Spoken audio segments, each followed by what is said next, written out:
So, hot topic here is rewarded. I'm just curious because I was just reading some data, a survey of marketers. Over 90% have tried it, 60% are sticking with it. How many here are doing rewarded or thinking about it? Do we have an idea? Okay, so we're all newbies. Okay, yeah, you're on the right track because it is what it is. I mean, before it was a blunt instrument, it was about UA, and that was great. That was great, Zino. In fact, let me turn a little bit so I can see you and enjoy this discussion with you because we're actually very privileged because you were rewarded with TyrAds, I think, from the start. Pioneer, an OG. Yeah, we've been there from the start, actually. So we've been there since about 2020. That's when we really started out. So it was very in the beginning phases of the rewarded scene and where everything was going through. And it's changed a lot since then. It has indeed. And that's what makes it such a hot topic. And I mean, that's it. It's the evolution.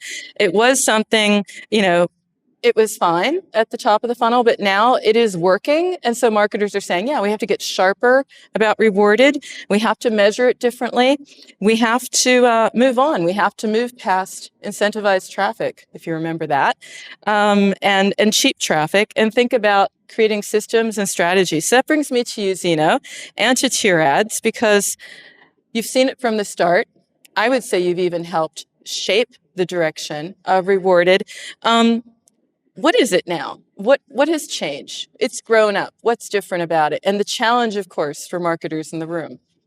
Well, everything really has changed. The old way of rewarded is dead, basically. It doesn't work in the way that it used to be, where you have a multi-step progression, making sure that you actually engage the users just to achieve specific events, and just actually engaging towards specific milestones. That doesn't really work anymore. Your LTV curve will just flatten out and it will drop, and you won't really get long-term engagement from that at the same time. Mm-hmm. So everything really has changed in terms of engaging users further than just what the normal offer wall would be able to provide.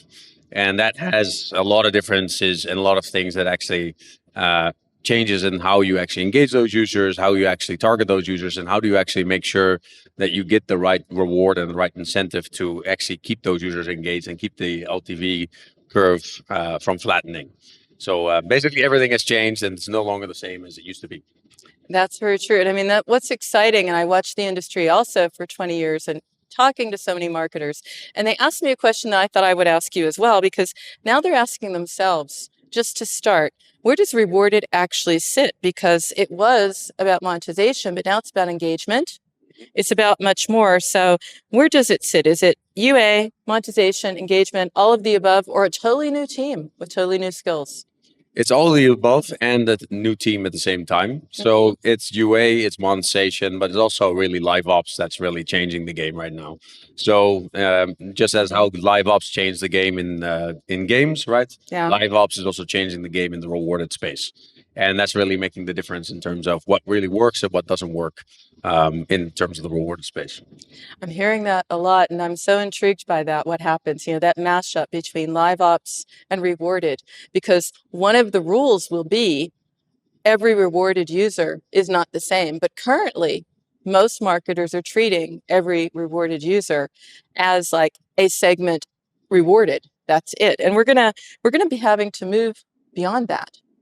Yeah, well, you're going to have to understand that there's different types of personas within rewarded, right? Mm-hmm. And every persona you're trying to target with a specific reward structure that actually engages that persona. Mm-hmm. So a singular reward structure is not really the thing that's actually going to be engaging the users for a long period of time. You really need to understand what persona am I targeting, mm-hmm. and how does that persona help me achieve my goals to actually get towards the target that I'm looking to get, either that's retention or ROI or both. Mm-hmm. And understanding that there's different personas and different types of users, and that each one of those users engage differently with different reward structures, different offers, and understanding that when you're designing your games or understanding how to build the events for that as well, that is key to making everything work effectively. Mm-hmm. And that's really what's changing in the reward space. If you don't understand that you're targeting personas within the offer wall, not just making an offer wall structure, you're going to have a difficult time maximizing the potential out of rewarded than what you can do, how it happened in the past. Well, that's why we're fortunate to have this panel, because I actually know of no other company looking at it like you at TyrAds, but exactly that. We're going to have to break down the personas. And it brings me back to the early days of player types. We got very excited. You know, there are certain types of players. There's competitive, there's communicative, you know, there's different models of this. And now we're getting to that in rewarded, because in your data and what you do and all the companies that you work with, you have already some personas. Maybe you could break down some at the top, maybe a couple that, you know, that marketers need to be thinking about, because now it means to shift segmentation to understand the rewarded personas. What are they?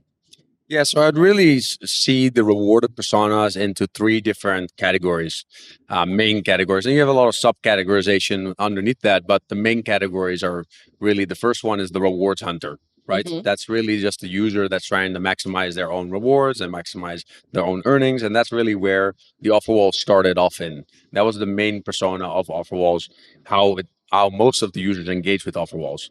But it's now been adapting, and we've adding more types of users. Now you're actually getting the second category of users are more casual users, right? So these are people that are just trying to play some games and earn some extra money at the same time. Okay. And then the third one, and that's really the one that makes the LTV curve grow, and that's really the gambler. And that's really the user that's trying to go for the big rewards, for the big events, for the big payouts. And without engaging all three of those, right, and making sure that all three are happy with the reward structure, you're not really going to get the best performance. If you only have the rewards hunter, your LTV curve drops down. If you only have casual users, your early performance is not good enough to actually pay for the UA that you're doing, and making sure that you get in a quick enough payback window. And if you don't have the gambler, that's really the one that's going to be your whale, that's going to be spending like crazy just to get the maximum out of every reward that they can get. If you don't have a bit of all three of those, right, you're not going to get a good performance out of rewarded. And these three are really key to making the performance of rewarded work. So identifying them, pinpointing them, creating the balance in the mix. I mean, what is that going to take for teams? Is it going to be more testing, more experimentation? I mean, if I think about it, what aren't they doing right now that will help them, or they should be doing, to understand these segments and to get more out of that? Because they exist and they're going to be very important to making rewarded a true growth strategy. Yeah, I would say the most important part is your partner that you're working with. Do they have the capabilities of targeting those particular type of demographics and segmenting users based on that demographic at the same time? And then being able to experiment on those demographics, right? So if they understand the personas, can they actually target those personas, and can they also experiment with those particular personas to maximize the value or the funnel that would actually work for that persona? And it really depends on the technology provider or the partner that you're working with, if they actually can target that, understand that they have those segments, and at the same time experiment and segment different funnel structures, A/B test the funnel structures, and then also see how you can engage that segment the most effectively. So in a practical terms, how granular does that get? Because are we talking about the funnels? Are we talking about the currencies?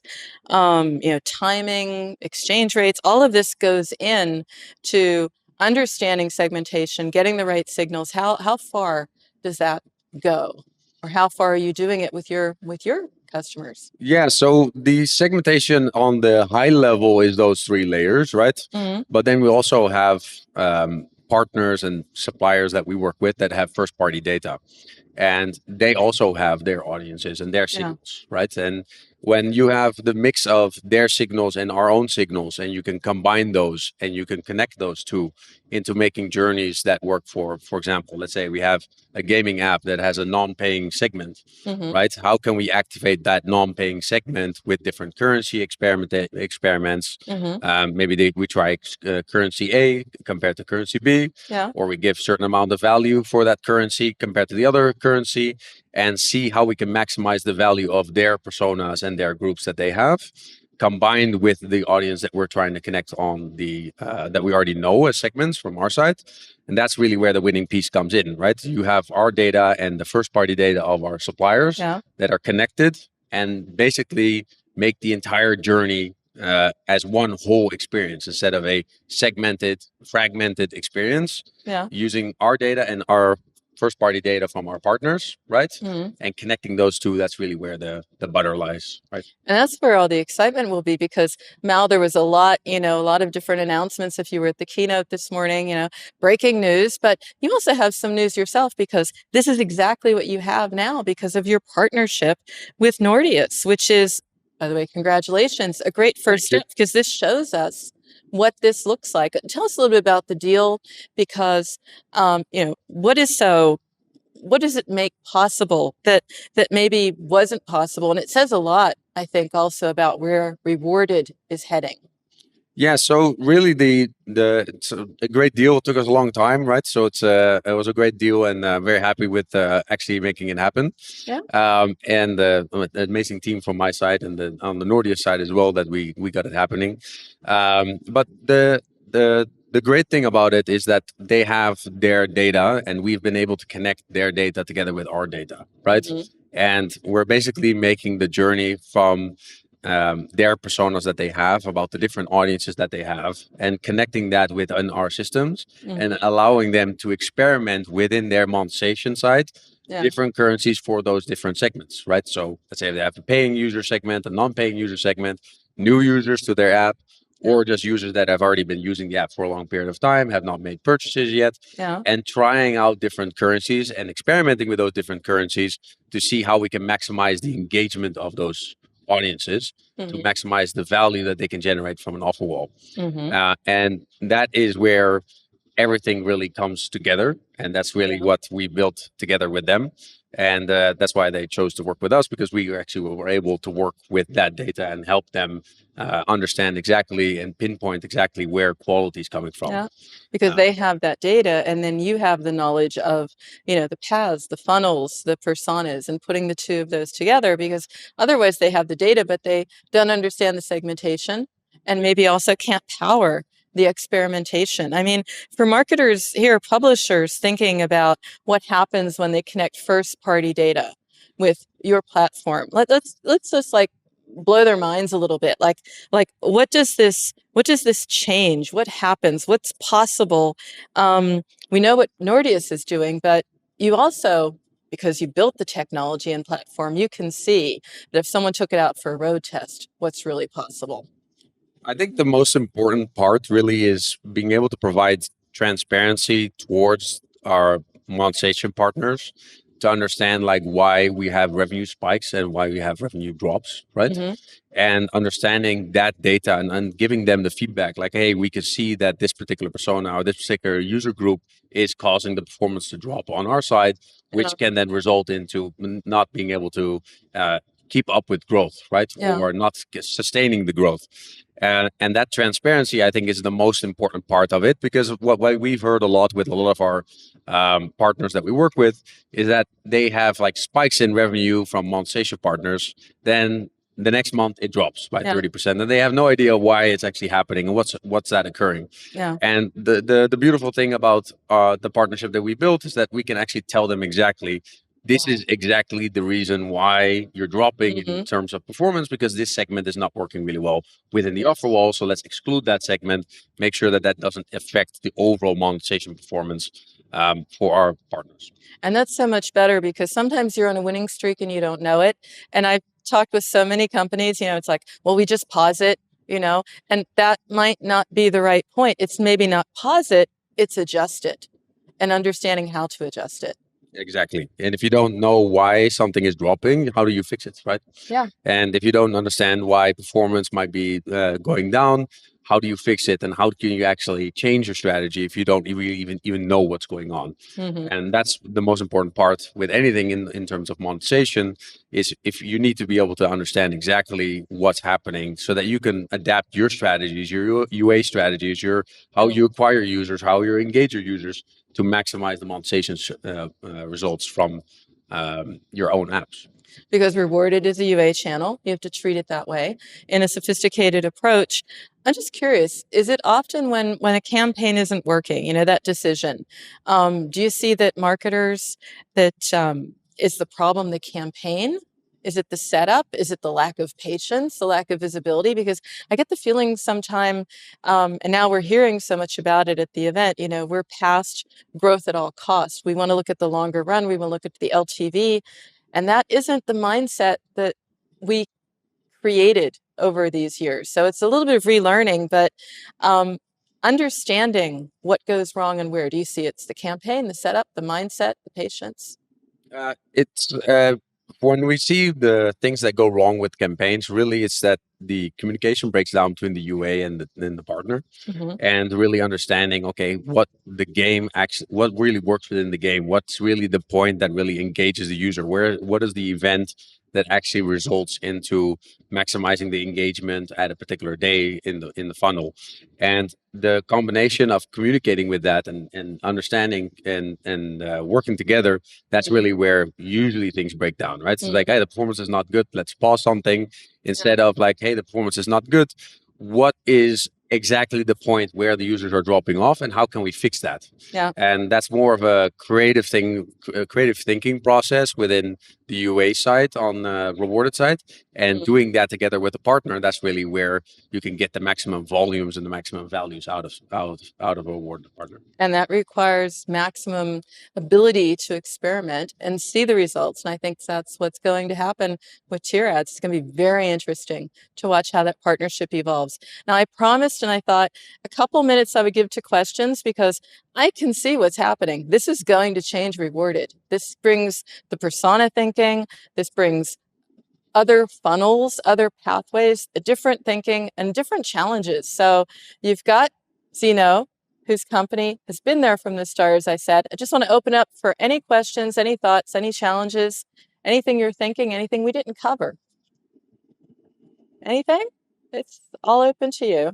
Well, I'll end with a couple then, because we're nearly at time anyway. But I wanted to have that opportunity because guess what? This is going to be a hot topic at MAU again next year, and even more so.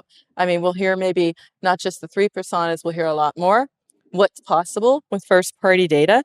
So just want to have a couple, because I know you're going to have your take in your own way. So your edgy sort of one-sentence take to finish these sentences for us. Rewarded fails when what? You stop working together with your rewarded partner, and you try to do everything in the single way for every partner. Every platform has its own capabilities, its own tools, its own things that they can actually do to engage the users, and understanding that that tool, that you need to use those tools to maximize the value out of it. Okay. This is one for some of the marketers I've been speaking with, because some people are like, yeah, good enough is good enough. Guess what? It's not. So the laziest way to use rewards is just by using a single event structure for all partners and not optimizing that based on the actual performance, based on the actual results that you're seeing. Every platform works differently because they show offers in different ways. They show the rewards in different ways. And that also has a huge impact in terms of the performance, right? It's just as how you have a creative that has a different impact, how the rewards are shown to users have a different impact. That's why you have different performance between different platforms.